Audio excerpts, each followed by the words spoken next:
Hate is cruel, conniving, empty, and cold. It hurts, confuses, and drains the soul. Love is warm, peaceful, joyful, and kind. It nourishes, refuels, energizes the soul, and feeds the mind. Hate kills. Love heals. Let love heal the wounds that you obtained in the battles of spring. Your love was real. Your love is real. Your love can heal. Your love will heal. Reach deep within your soul. Let the healing power of love take control. Hate kills. Love heals. Thank you. And now we'll have a poem by Sade, one that she wrote herself, and she would like to share that with us. We would like sometime to have an open mic, so all of the people that are trying and struggling to get something published, and young lady spoke for us yesterday. She spoke what is called a spoken word, and she was dynamic. In fact, I'd like to get her to come to the class and speak to my class. She was still in high school, and what she had written was so profound, and she performed what she was speaking. It was beautiful. Okay, Sade.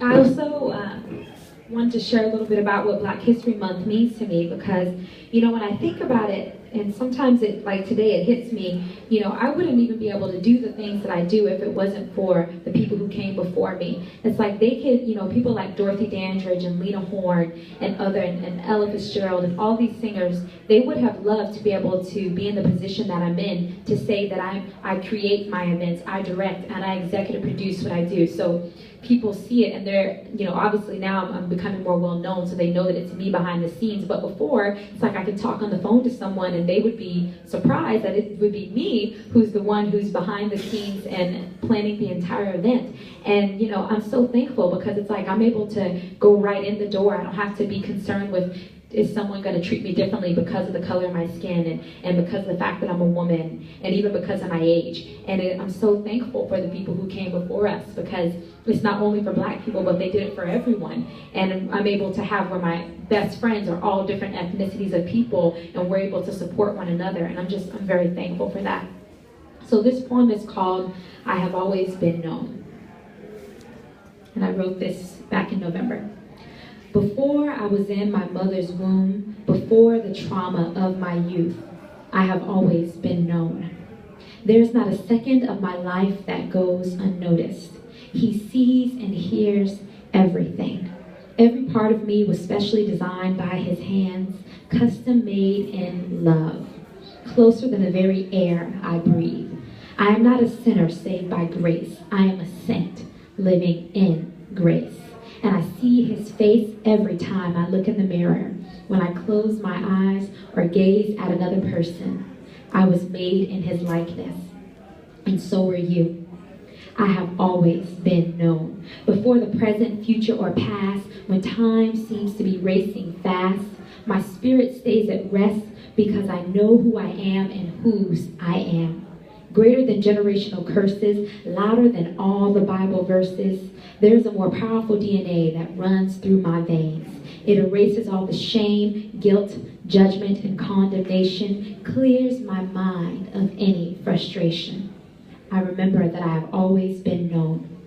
Stronger than any heartache, big enough to cover every mistake. No need to put on a mask, pretend, or be fake, because my true identity lies in him. He is my ultimate reality. I see him as he really is, and in return, I see myself as I truly am. And I see others as they inherently are. We have always been known.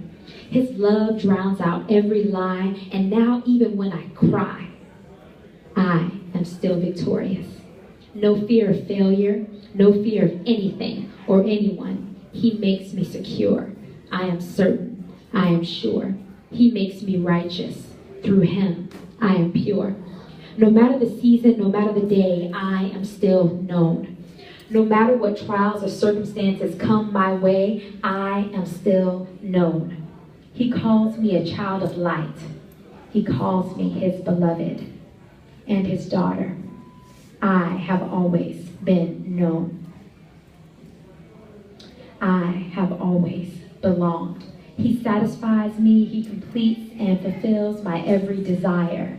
I am never alone, and I'm never lonely, because I've always been known. And I live heaven on earth until I return back to my original home, heaven. I have always been known.